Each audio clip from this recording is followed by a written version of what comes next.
So there we have it. Both weekends for the betas for the Modern Warfare 3 have been and gone. That's given us plenty of time to get to grips with the new games and see what we've got to expect in the year to come. And in this video, I'm going to be taking a look and seeing, is this really a $70 DLC pack?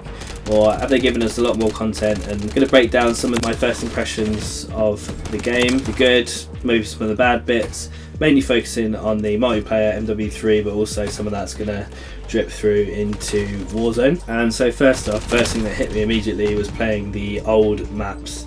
I grew up playing the original MW2 and MW3 back in the late noughties, so it was super nice to be dropping back into these maps and reliving some dreams. I know a lot of people say, oh, they're just recycling everything, but for me, I'm happy to see it. I haven't seen them for 12-15 years or whatever it is, and yeah, for me it's a welcome change. And on that note, they've brought the red dots back to the TAC map, so whenever a player shoots without a suppressor on the weapon, then they'll show up as a red dot, so that's going to make suppressors a lot more important. That's good. It just means you can your map knowledge is really going to help you out with this. And in terms of Warzone, they've reverted back to what they implemented in Warzone 1, which is that you need to be moving for Ghost to work. So that means you can't go sitting around in corners and expect to just be hidden. So overall, one of the big downsides that people weren't enjoying about MW2 and Warzone 2 was at the movement. They reduced a lot of the skill gap and everything felt clunky. There was loads of excess animations and things like the reload and mantling. All of this has been proper stripped back. The movement's feeling a lot smoother. You got slide cancels back,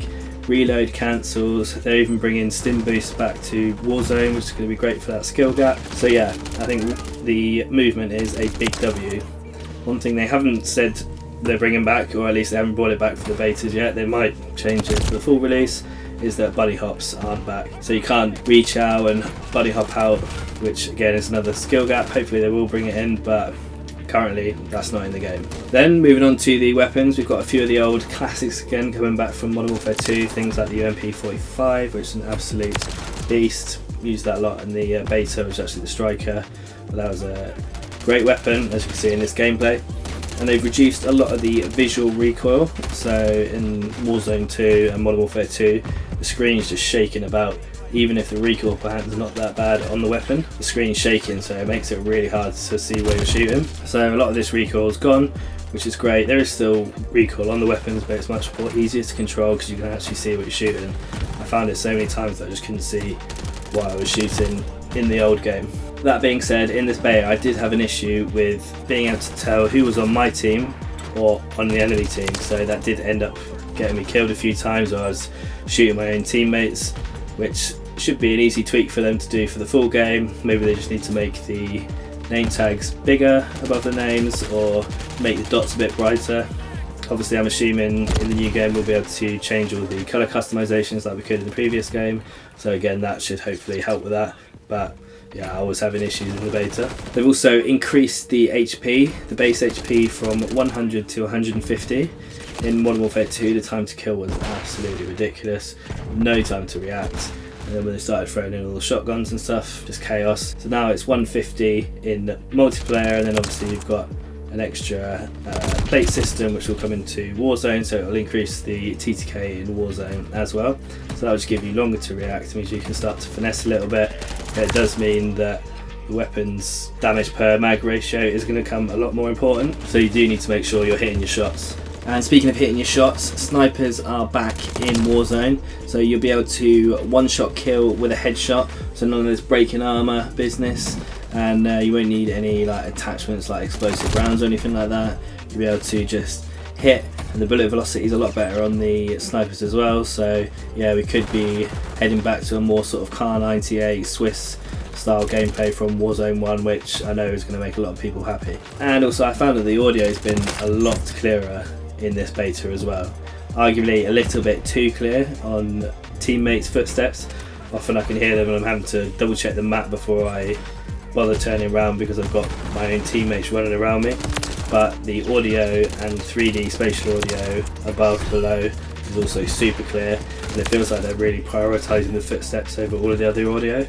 I hope this moves into Warzone as well, because that's obviously one of the big issues with playing Warzone, to be honest, since day one. But maybe we might be moving in the right direction with this one, which is good. There's also been some great quality of life changes to things like how flashes work. So in the past, if someone's thrown a flash or a stun at you, even if it goes behind you, you'll get fully flashed, which to be honest is a bit weird, because if you're not looking at it, then why would it flash you? Anyway, now it is directional for flashes and stuns. So if a stun is thrown behind you, you'll get a notification saying that stun has gone off behind you, but you won't actually feel the effects of it. Same for a flash, so you'll probably have seen it go over your head, but yeah, so you won't be blind flashed, which is nice. And they've also changed how the perk systems are going to work in multiplayer. So we've got gear now which can hide your footsteps or improve your ADS while sliding. So these kind of things will give you different ways to change your playstyle and choose certain attributes that kind of suit the way that you want to play. A lot of this won't be brought over into Warzone. Warzone is sticking with the previous perk package, and obviously towards the end of what is Warzone 2 now, you could pick up your perk bundles from the floor if you were killed, or you could purchase them from the buy station. But that system will be carrying through to the next phase of Warzone. Which brings me on to the Warzone map, which is an absolute touch. I mean, it basically looks, from what I've seen of the COD Next event, looks like a Verdansk Part 2, which I'm definitely not complaining about. Everything looks a lot brighter, there's a lot of buildings, there doesn't seem too much dead space. So I think we could be in for a right treat with the Warzone map. But then I would say on the beta for the multiplayer, something that hasn't changed is the SPMM skill-based matchmaking was whacked right up to the max. You're in one game and then you're in a lobby full of absolute sweats. What I would say though is that it will be a lot of the keen COD fans who have the beta. I know they were giving out free beta codes like candy, but I think most people who are kind of avid COD players and generally better at the game will be playing the beta. A lot more of the casual players will wait for the full game to come out. So I mean, I would say there was probably a higher concentration of sweats on over the last 2 weekends, just because that's the nature of people wanting to play the game as early as possible if you're into it in that sense. So yeah, after maxing out the beta, I can honestly say that I'm super excited for the year to come, and both multiplayer and Warzone. And with the amount of changes they've made, and yes, arguably some of these changes are just bringing back what we had in Warzone 1, and it would have been nice to have it in Modern Warfare 2, but we don't. So is this a $70 DLC? I don't think it is. I mean, I know there's going to be a lot of people on Twitter and even down in the comments whinging about it, but for me there's so many changes going on here, and having played the beta, it feels like a different game. The smoothness, movement, everything, just I don't feel like I'm playing the same game. Obviously this is by no means an exhaustive list of the changes, of the good or the bad, to be honest, but these are the things that really stood out to me. Let me know down in the comments below whether you're going to be getting MW3 or just waiting for Warzone, or you're just going to skip it entirely. Anyway, hope you enjoyed this video. If you did, then please consider giving it a like and subscribing to the channel. I upload all things Warzone and Modern Warfare 2/3 moving into the new games. Thanks for watching.